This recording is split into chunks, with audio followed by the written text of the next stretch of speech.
Yang terhormat bapak-bapak, ibu-ibu, salam Pancasila.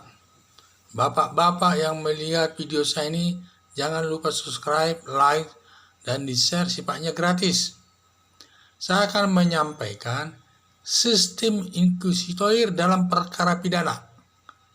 Di dalam inkusitor dalam perkara pidana ini, di mana tersangkanya sebagai objeknya dan perbuatannya sebagai subjeknya. Jadi sini semacam ada satu asas non-self-incrimination, yaitu menyalahkan dirinya sendiri. Jadi perbuatan ini dianggap dia sudah diduga bersalah dulu.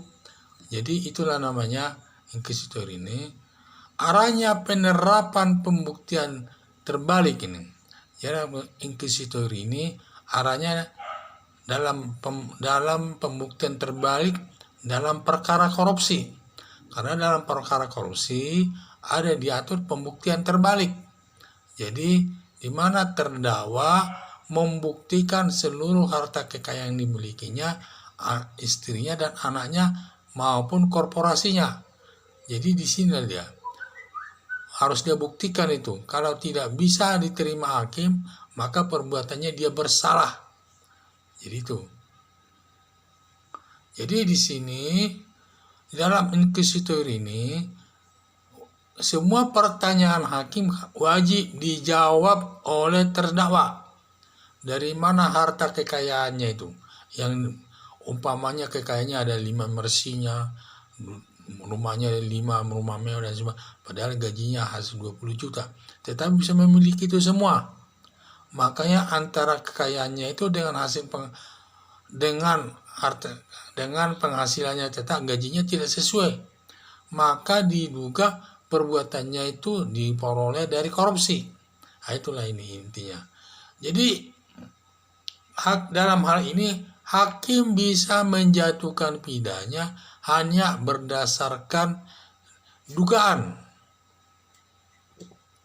Dalam menjatuhkan hukuman diduga. Jadi karena diduga kekayaannya itu tidak sesuai dengan penghasilannya, maka didugalah perbuatannya itu, didugalah semua kekayaannya itu dari hasil korupsi. Nah, inilah. Jadi memang inkusitor ini. Jadi inkusitor ini kalau semua pertanyaan hakim jawabannya tidak masuk akal hakim, memang dijawab dari mana harta kekayaannya itu semua dijawab.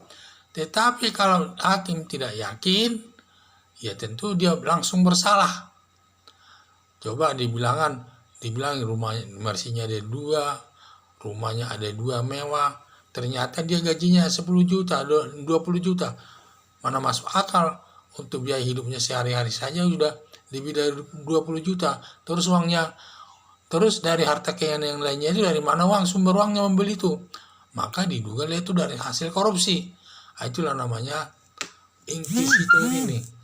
Jadi ini sebenarnya dalam pembuktian terbalik ini untuk mempermudah jaksa untuk membuktikan kesalahan terdakwa. Sebenarnya yang paling prinsip di sini adalah hakim.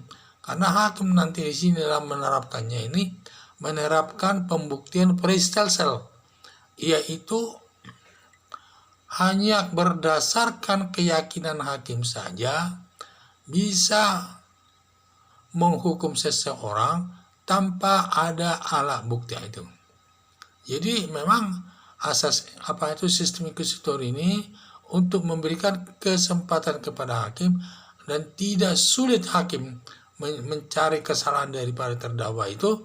Yang penting terdakwa memberikan keterangannya itu tidak masuk akal hakim, berarti sudah otomatis dia salah. Makanya di sini sistem pembuktiannya itu prestelcel, hanya berdasarkan keyakinan hakim saja seseorang itu sudah dapat dijatuhkan hukuman tanpa ada alat bukti. Nah, itulah dalam perkara korupsi itu diterapkan demikian supaya negara lebih mudah merampas uang yang dikorupsi terdakwa itu untuk dikembalikan kepada negara.